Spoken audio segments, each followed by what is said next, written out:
Hello everyone, my name is Brian and I'm going to put together a quick video for you today about buying used models, mainly Privateer Press, Games Workshop type models that they're just too expensive to buy new. So what we're doing is we're buying models on eBay or Bartertown, and we're teaching you how to paint over those models using basic color schemes, things that will try to cover up the paint that they've put on, and then we'll teach you about Army Shader and how to use those types of things to get the most out of the model that you're using. The model that we'll be talking about today is a Privateer Press model. It is a Dire Troll. The Dire Troll runs about 50 bucks new at retail, and I bought this one on eBay for about $6. So as I go through the pictures, I'll show you what he looks like when I got him, and then I'll show you what I did, to get him started, and we'll go from there. But once again, peace out, enjoy the video, and there'll be some text and things like that as we go through. This is what it looked like when I first got it.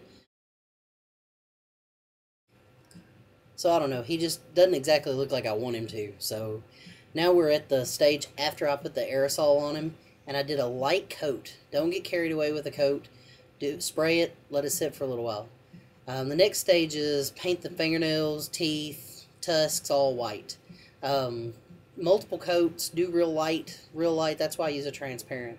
Do the main black, multiple coats, and that's all I can say is just more and more coats over. Next I did the loincloth. Don't get too carried away and push paint down in the holes. We want to see underneath the loincloth so it gives it some depth. The next stage is paint every little rock on his back, bolt gun metal. Get that thing to jump out, and use two colors that really contrast to each other.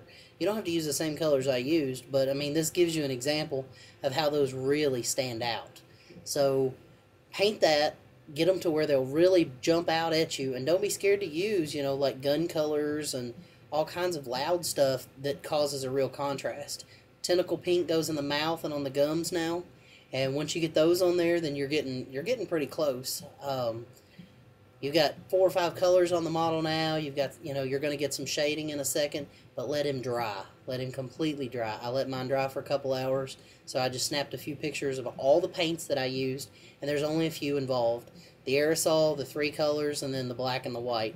And don't forget the shader. The shader is a really important part of making this model look good and sealing it. That's with the first coat of sealer on it, and he looks pretty good. Once he's got the second coat, he gets pretty amazing. I'm impressed.